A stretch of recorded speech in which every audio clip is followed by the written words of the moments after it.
Saludos amigas y amigos, yo soy Jesús y hoy me gustaría hablaros de un nuevo tema incluido en el URTES de un curso de milagros. Concretamente se trata de uno de los mensajes especiales canalizados por Helen. Concretamente hoy vamos a hablar de un mensaje canalizado el 31 de mayo de 1967 y que dice lo siguiente: todavía tienes demasiada fe en el cuerpo como fuente de fuerza.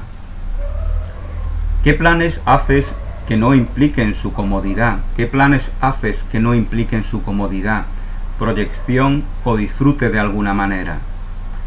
En tu interpretación, esto lo convierte en un fin y no en un medio. Y esto siempre significa que tú todavía encuentras atractivo el pecado. Es decir, la identificación con el cuerpo supone que sentimos atracción por el pecado. Fijaos que aquí se utiliza esta palabra, porque verdaderamente no es tan trascendente cambiar pecado por error si seguimos otorgándole el mismo significado, ¿no? Tú todavía encuentras atractivo el pecado. Esto es lo que siempre significa convertir al cuerpo en un fin y no en un medio. El cuerpo es un medio, el cuerpo es un medio de comunicación, el cuerpo es una herramienta, el cuerpo es algo neutro, el cuerpo es algo que da noticia de nuestra realidad mental, tal como la vivimos, tal como la experimentamos, tal como lo aceptamos. El cuerpo, de manera fidedigna, refleja esa realidad mental. Has hecho muchos progresos y realmente estás intentando hacer todavía más. Pero hay una cosa que todavía no has hecho, Helen. Hay una cosa, Helen, que aún no has hecho. Ni por un instante te has olvidado del cuerpo por completo. Ni por un instante te has olvidado completamente del cuerpo.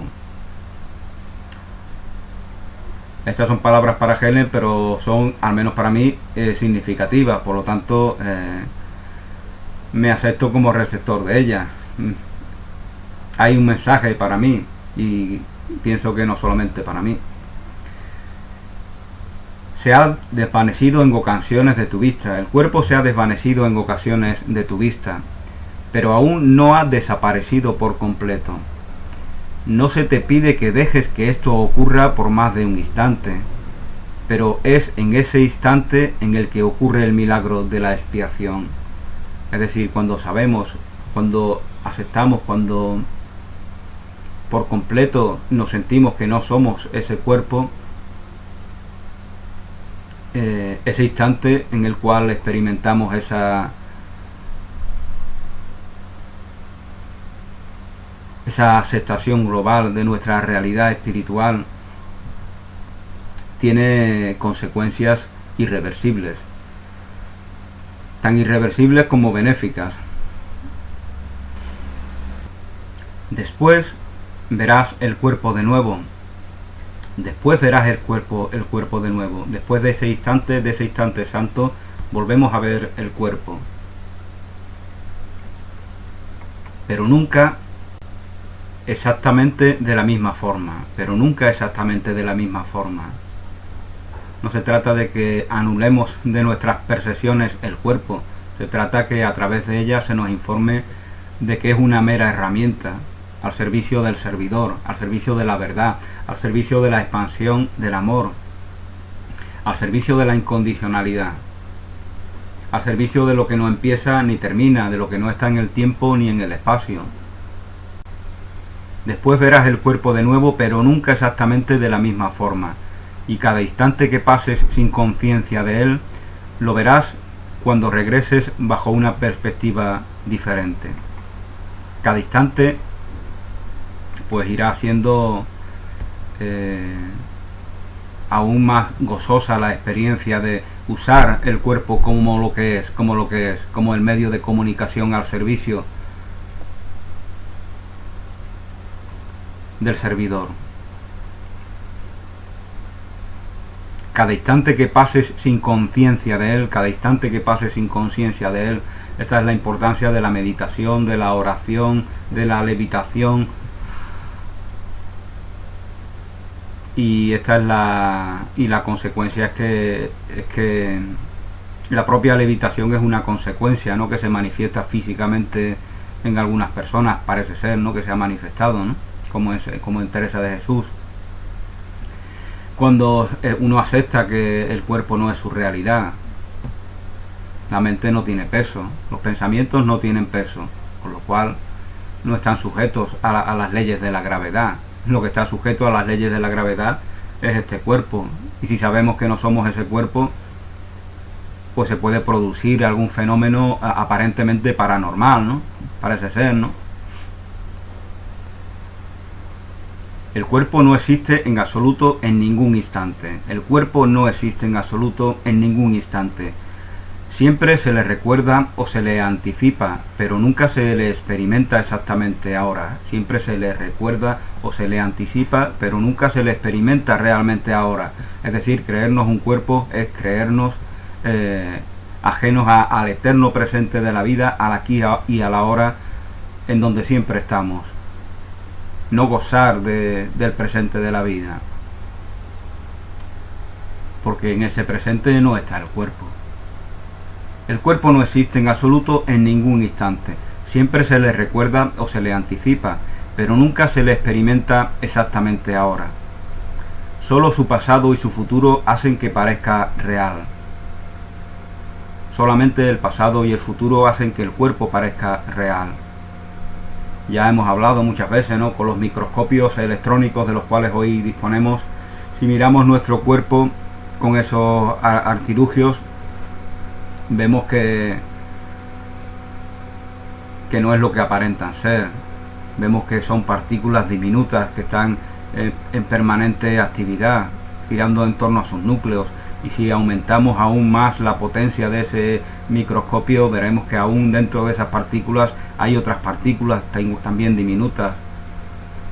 Entonces vemos que es una realidad, tal como vemos el cuerpo no es más que una interpretación de nuestra percepción, de la percepción humana. Tal como lo vemos es nuestra percepción, lo vemos en nuestro propio cerebro. Por lo tanto, esa no es la realidad corporal. El cuerpo no es así. No lo dicen todos los físicos, todos los químicos. El cuerpo no es lo que aparenta ser. Solo su pasado y su futuro hacen que parezca real. Nuestra realidad perceptual pues se fundamenta en el pasado y en el futuro, en el equilibrio del uno y del otro, igual como en otros aspectos se fundamenta en el equilibrio de espacio y tiempo. Pero en nosotros está la capacidad de sabernos que nuestras percepciones no son nuestra verdad. Entonces queremos que nos sometan, queremos que nos limiten, queremos que nos determinen. Ese es nuestro libre albedrío. ¿Queremos eso o queremos ir más allá? Queremos llegar a un conocimiento que lo trascienda. Ese es nuestro libre albedrío. Solo su pasado y su futuro hacen que parezca real. El tiempo, por lo tanto, lo controla por completo. El cuerpo está, por lo tanto, sometido al tiempo. Por eso decían esos filósofos de cortas luces, ¿no?, cuando hablan de que en el mundo manda el tiempo. Es lo mismo que decir que manda la muerte. Efectivamente, eso ya lo dice Jesús en los evangelios. Dios es un Dios de vivos. Por lo tanto, el reino que le contradice, el reino que se opone, es el reino de la muerte, es el reino del tiempo. Dios es un Dios de vivos, que los muertos entierren a sus muertos. Dios es el Dios de la eternidad, no entiende de nacer y de morir.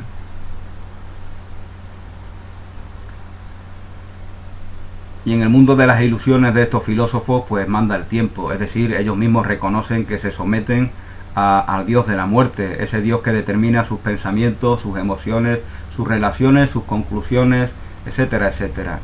Son esclavos de un Dios, todo el mundo sirve a un Dios, al Dios de vida, al Dios de eternidad, al Dios de expansión del amor, o al Dios que contraría, que contradice y que consecuentemente imagina una realidad opuesta en la cual las ilusiones campan a sus anchas.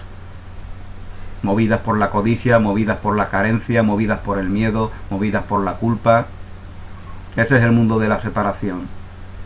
¿Cuál es tu Dios? ¿El Dios de vida eterna, el Dios del gozo, el Dios de la libertad, el Dios del poder, el Dios de la belleza, de la creatividad? ¿O el Dios mundano que se llama muerte, que se llama tiempo? El Dios de la codicia, del egoísmo, de la avaricia, de la lujuria, de la ira, de la envidia. Tú tienes el libre albedrío para elegir el Dios que más sintonice contigo.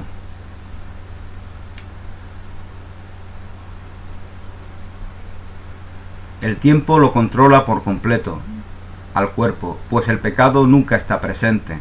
En cualquier instante específico, la atracción de la culpa se experimentaría solo como dolor y nada más, y sería evitada. No tiene atracción ahora. Toda su atracción es imaginaria. La atracción de la culpa es una atracción imaginaria. Y por lo tanto debe ser pensada como algo del pasado o del futuro. La atracción de la culpa puede ser, por ejemplo, la satisfacción de culpabilizar, porque entonces así yo me siento inocente. Te veo a ti culpable, te veo digno de un castigo, te veo responsable de un mal que pasa en nuestro entorno o en el mundo entero o en cualquier situación específica. Eso lo hago, te culpabilizo a ti porque de esa manera improviso una inocencia para mí, y esa es la remuneración que recibo. Pero esa remuneración, esa satisfacción transitoria está en relación con la idea arraigada de culpa en mí.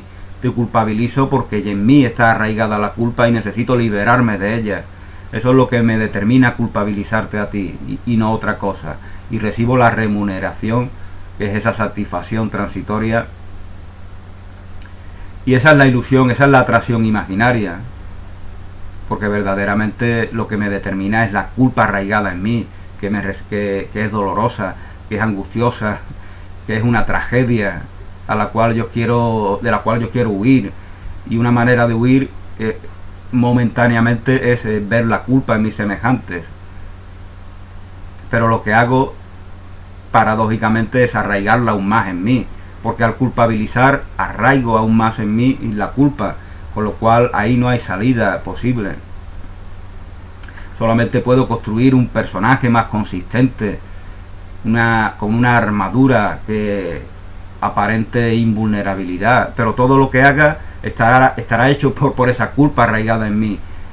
Toda la inventiva que despliega el ego para inventar, para concebir, para fabricar un personaje que aparente consistencia, todo ello viene de esa idea arraigada de la culpa, con lo cual es un homenaje permanente. Y esa idea arraigada de la culpa es ese Dios que llama tiempo, es ese Dios que se llama muerte, es ese Dios que contraría al Dios de vida eterna, al Dios de vivos, que como bien nos dice Jesús, es el único, auténtico y verdadero Dios que podemos reverenciar. Porque al Dios de muerte lo reverenciamos, lo idolatramos en ilusiones, en las mismas que nos tienen presos y que nos determinan en esa idolatría. Toda su atracción, toda la atracción de la culpa es imaginaria y por lo tanto debe ser pensada como algo del pasado o del futuro. Es imposible aceptar sin reservas el instante santo, a menos que solo por un instante estés dispuesto a no ver el pasado ni el futuro. Solo por un instante, no veas el pasado ni el futuro. No puedes prepararte para ello sin colocarlo en el futuro. La liberación se te da en el instante en el que la deseas. La liberación se te da en el instante en el que la deseas. Ese es el grano de mostaza, esa es la pequeña muestra de buena voluntad, esa es la decisión de transitar por el camino que te lleva a la verdad, a la aceptación. Y eso no tiene vuelta atrás si verdaderamente se da. Es una decisión en favor de tu felicidad, de tu integridad, de tu paz. No es una concesión a algo ajeno. Muchos han pasado toda una vida preparándose y ciertamente han conseguido sus instantes de éxito. Este curso no intenta enseñarte más de lo que ellos aprendieron con el tiempo. pero apunta a ahorrar tiempo. El curso apunta a ahorrar tiempo.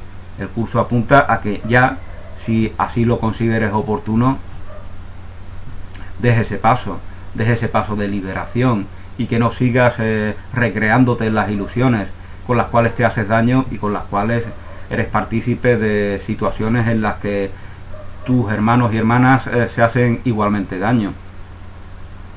Ese es el sentido de ahorrar tiempo. Ya hemos hablado en alguna ocasión, ¿no?, del típico obsesionado con la filosofía Advaita, ¿no?, que dice: no, yo vivo en el no tiempo, apartados de mí, ilusos del tiempo. Y él vive en una espiritualidad aislacionista, ¿no?, que demuestra que necesita ser testigo de los ilusos que viven en el tiempo, desde su punto de vista, para así pensarse a salvo dentro de esa ilusión. Vivir en el no tiempo es también una ilusión, si verdaderamente no estás viviendo allí. Aquí, en la experiencia humana, en la condición humana, el tiempo y el espacio son herramientas de las cuales hacemos uso. Negárnoslas no implica que las hayamos trascendido. Así de simple y así de evidente. Y cualquier maestro Advaita pues también te dirá esto o algo similar, ¿no?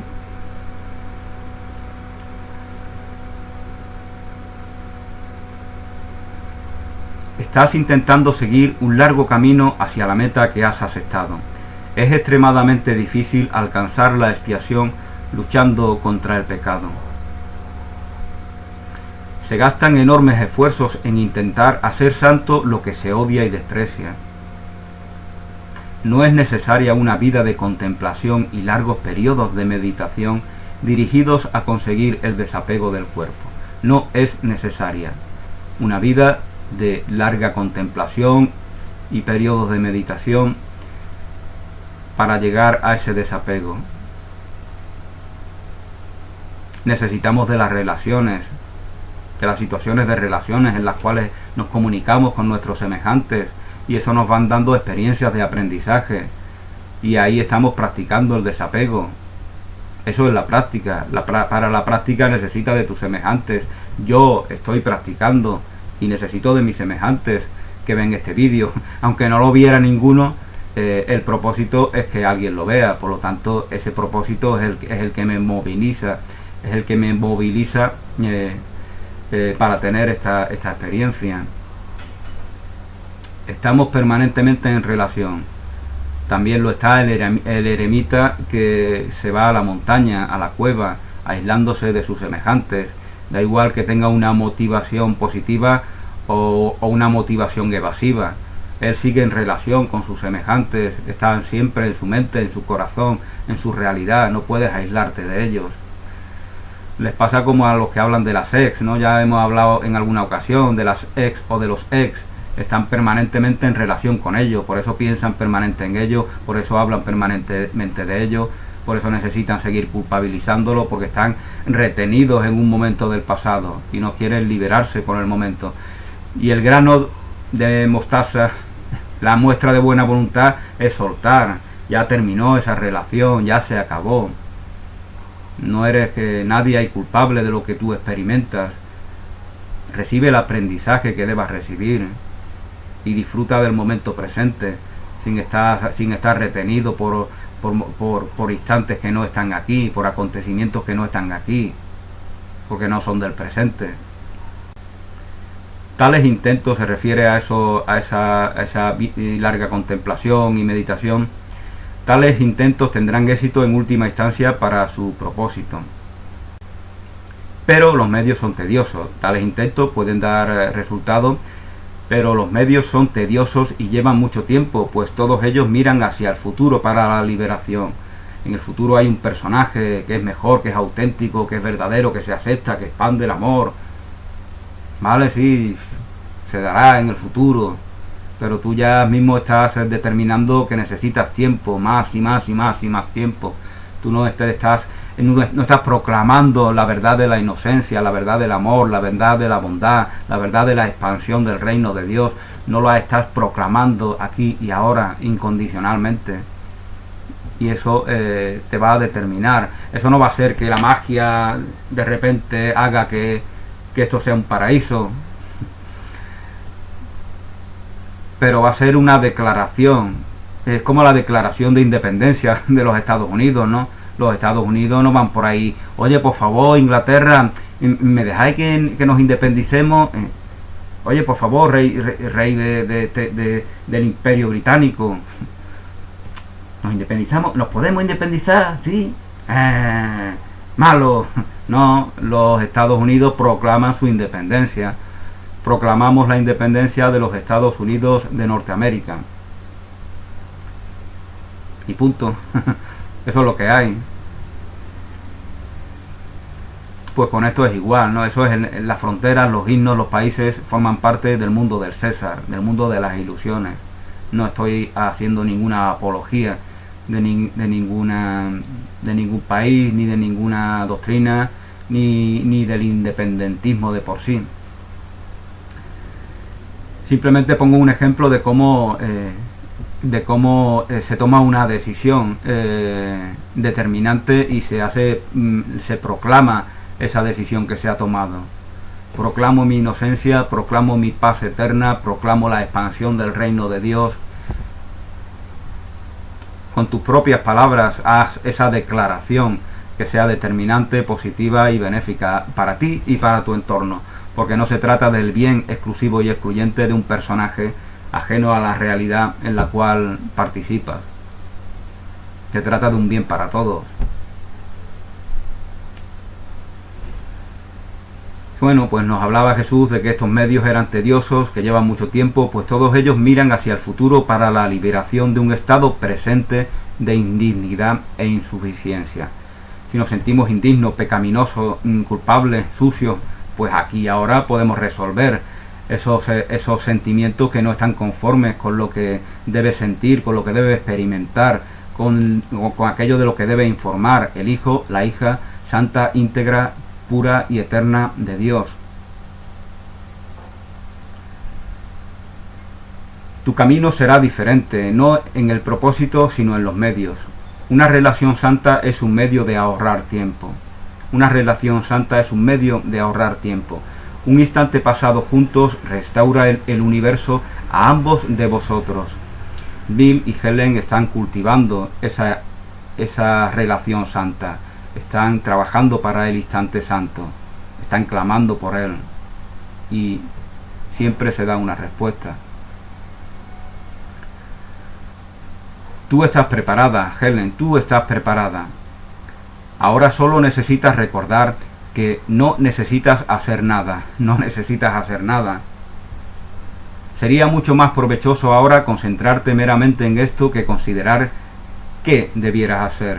Concéntrate en la idea de que no necesitas hacer nada, porque eso te resulta más provechoso que permitir a tu mente que comience a elucubrar sobre qué específicamente hay que hacer. Cuando llegue por fin la paz a aquellos que luchan con la tentación y pelean contra claudicar al pecado, cuando por fin llegue la luz a la mente dada a la contemplación, o cuando cualquiera finalmente alcanza el objetivo, este objetivo siempre llega con una feliz comprensión. No necesito hacer nada, no necesito hacer nada, todo está bien, fluyo con la vida, comparto, me manifiesto. ¿Habéis visto esa película, no sé si era de Spencer Tracy, ¿no? que interpreta... Yo a veces mezclo las películas, ¿no? o me las invento y creo que la he visto. Pero bueno, por lo que recuerdo, una película que vi que era Cassidy Jones, un niño, Spencer Tracy interpreta a un abogado muy torpe, de palabras, de comunicación muy dificultosa, que no tiene facultades oratorias. Y en un momento pues se encuentra con el trance de tener que defender a una persona inocente, la cual tiene muy complicado el proceso para demostrar esa inocencia. Entonces él, en un momento dado, al final del juicio, cuando ve ya que su defendido pues está en esa mala situación, se da cuenta de que tiene que soltar todas las ilusiones de ese personaje que interpreta, y entonces se pone a disposición de algo superior en sí mismo, Entonces da una disertación que resulta impresionante, conmovedora, en la cual se dan las pruebas precisas para que se demuestre la inocencia de esa persona, del acusado. Este es un ejemplo de cómo soltar las ilusiones que nos determinan, poner la fe plena en algo que trasciende las ilusiones de ese personaje con el cual nos hemos identificado. Un personaje que puede ser torpe, que puede ser, como en el caso de lo que interpreta Spencer Tracy en esta película. Pues este es un ejemplo de lo que acontece cuando sabemos que no necesitamos hacer nada. Paradójicamente, algo hacemos. Algo hacemos porque ya no estamos al servicio de un personaje que no nos reconoce la verdad. No necesito hacer nada.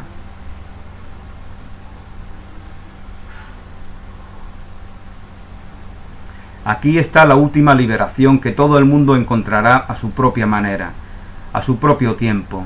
Nosotros no necesitamos este tiempo. Se os ha ahorrado tiempo porque estáis juntos. Estar juntos nos ahorra tiempo. Este es el sentido del trabajo conjunto. Por eso existen ceremonias en las iglesias, ¿no? Las misas, los encuentros para meditar, las reuniones que tienen tales y cuales, ¿no? Todo ello es para afirmar, no para afirmar los elementos sectarios que siempre tienen, por desgracia, estas mega religiones, sino para reafirmarse, para afirmarse en lo positivo, en la bondad, en el amor, en la belleza, en la creatividad. Esa es la intención, o por lo menos esa es la que debiera ser.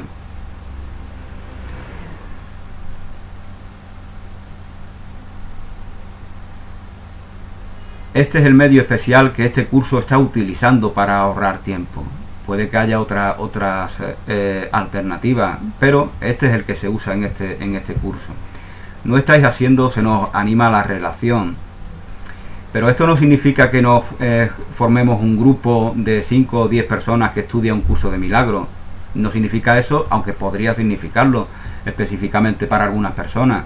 Esto significa que trabajemos en la relación. Da igual que aquellos con los que trabajamos estén haciendo o no un curso de milagros. Ya vamos a tener ahí, todos son nuestros semejantes. Tus vecinos, tus compañeros de trabajo, tus compañeros de la facultad, tu familia. Todos ellos son personas con las cuales practicas las enseñanzas de un curso de milagro. No necesitas que ellos estén inmersos en ellas. No estáis haciendo uso del curso si insistís en usar medios que han servido bien a otros dejando de lado lo que fue hecho para vosotros. No estáis haciendo uso del curso si insistís en usar medios que han servido bien a otros dejando de lado lo que fue hecho para vosotros. Ahorra tiempo. Bueno, voy a leer esta frase porque no la he comprendido muy bien, la verdad. No estáis, Helen, Bill, haciendo uso del curso si insistís en usar medios que han servido bien a otros, dejando de lado lo que fue hecho para vosotros. Es decir, que este curso es para ellos. Está conforme con las necesidades, con lo que precisan, con lo que es adecuado para la progresión de esos personajes llamados Helen Jackman y Bill Thetford, y posiblemente pues para otras muchas personas como nosotros, y a lo mejor para alguno que empieza a estudiarlo y pues no lo es y lo deja, pues no lo es, pues punto, pues ahí tiene otras cosas, ¿no? Algunos empiezan con un curso de milagros y luego lo que hacen es volverse de manera más determinante con el punto, con el lugar que habían abandonado. Algunos están en iglesias evangélicas, en la iglesia católica, en el budismo zen o en lo que fuera, y empiezan con un curso de milagros y no sintoniza con ello y se vuelven a donde estaban, y paradójicamente vuelven de manera más comprometida y de lo que lo estaban previamente. Entonces ya un curso de milagros ha hecho un efecto en ellos, aunque no sea el que normalmente hacen los demás, ¿no? Ahorra tiempo por mí solo con esta preparación y practica no haciendo nada más. con esto pues también se nos está animando a no estar pendientes de lo que hacen los demás. Vamos a convivir con personas de todo tipo, con ateos, con escépticos, con católicos, con evangélicos, anglicanos, budistas, de todo tipo, de todas las religiones, de todas las ideologías sociales, y por lo tanto tener la integridad precisa para que esa convivencia de esa convivencia no emane ningún elemento negativo, es algo que indispensable, es algo indispensable.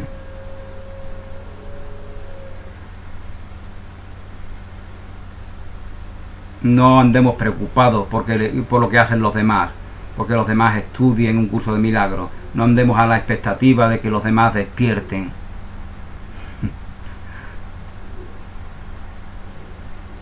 Eso da noticia de que queremos ver dormidos para creernos que hemos despertado a nosotros. Queremos ver gente dormida y así nos imaginamos que ya estamos despiertos. Pero si vemos gente dormida es que no lo estamos viendo con amor. Es que lo estamos viendo desde ese mismo sueño en el cual creemos que están esas personas. Ahorra tiempo por mí solo con esta preparación y practica no haciendo nada más. No necesito hacer nada. Es una declaración de fidelidad, de una lealtad verdaderamente indivisa. No necesito hacer nada.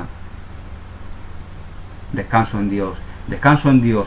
Trabajo en Dios. Si Dios precisa de que yo me ponga a su servicio, como es evidente que así es, ¿no? Porque yo estoy aquí vivo. Yo estoy aquí vivo y por el mero hecho de estarlo doy noticia de la fuente de vida que me ha creado. Con lo cual no necesito hacer nada. No seas tu auténtico, no seas tu maestro. Esto está en relación con eso que se nos dice en el texto impreso. No seas tu maestro, no te permitas a ti mismo ser tu maestro. Porque entonces estás delegando en un personaje que no da noticia de lo que tú eres verdaderamente. Entonces te estás recreando en aprendizajes mundanos que te han resultado limitantes, que te han resultado dolorosos. Y por eso que no seas tu maestro es una bendición para ti, porque así te permites liberarte de esa mala interpretación de los aprendizajes mundanos que tienen su cometido, que tienen su propósito, porque son herramientas. Andar, hablar, movernos, expresar, gesticular, escribir, son herramientas, nuestras manos son herramientas, podemos darnos la mano, podemos abrazarnos, podemos acariciarnos, podemos hacer grandes cosas con ellas. Saberlas usar para el bien de la vida, para el bien de ese Dios que es un Dios de vivos. Ese es el objetivo. No necesito hacer nada. Créelo solo por un instante. Créelo solo por un instante y conseguirás más de lo que se le da a más de un siglo de contemplación o de lucha contra la tentación. Un instante en el que creamos que no necesitamos hacer nada tiene una consecuencia superior, nos dice aquí Jesús, a un siglo de contemplación o de lucha contra la tentación. Hacer cualquier cosa implica el cuerpo. Hacer cualquier cosa implica el cuerpo. No necesito hacer nada. Y si reconoces que no necesitas hacer nada, has retirado el valor del cuerpo de tu mente. Si reconoces que no necesitas hacer nada, has retirado el valor del cuerpo de tu mente. Aquí está la rápida y abierta puerta a través de la cual dejas pasar siglos de esfuerzo y te escapas del tiempo. Esta es la manera en la que el pecado pierde toda atracción. Justo ahora. De esta manera el pecado pierde toda atracción justo ahora, porque el pecado está en relación con creernos un cuerpo. Y no necesito hacer nada proclama que no somos ese cuerpo. Porque aquí se niega el tiempo y el pasado y el futuro se han ido. Aquí se niega el tiempo y el pasado y el futuro se han ido. Quien no necesita hacer nada no tiene necesidad de tiempo. Quien no necesita hacer nada no tiene necesidad de tiempo. En el tiempo hacemos, en el tiempo usamos el cuerpo para hacer. No hacer nada es descansar. Fijaos como cuando soñamos, ya en alguna ocasión os puse este ejemplo, de caer dormido, a mí también me ha pasado y le ha pasado a otras muchas personas, de que caes dormido y te despiertas, miras el reloj, ves que han pasado 2 minutos, pero el sueño que recuerdas es muy intenso, muy largo y trata de acontecimientos que se desarrollaron en una aparente extensión de tiempo muy larga, de muchos días. Y entonces tú dices, es imposible que en 2 minutos hayas soñado toda esta extensión de todo este universo inmenso lleno de cosas y lleno de experiencias. Es imposible. Con lo cual eso te está informando de que hay una realidad que trasciende el tiempo, y en esa realidad se vive también, y en esa realidad se tiene experiencias. Porque cuando estamos soñando físicamente, cuando estamos dormidos físicamente, nuestra mente sigue experimentando igual, porque tu realidad es una realidad mental, y por lo tanto el valor de la vida aquí bajo la condición humana, bajo la experiencia en el mundo, es igual despiertos que dormidos. No es un tiempo muerto. Esa es una percepción errónea, una interpretación errónea, que cuando estamos dormidos hay una especie de tiempo muerto para la vida. No, dormido sigues experimentando. Bueno, pues con esta experiencia pues os quería dar a entender algo que guarda un poco de relación con lo que aquí se nos dice. Quien no necesita hacer nada no tiene necesidad de tiempo.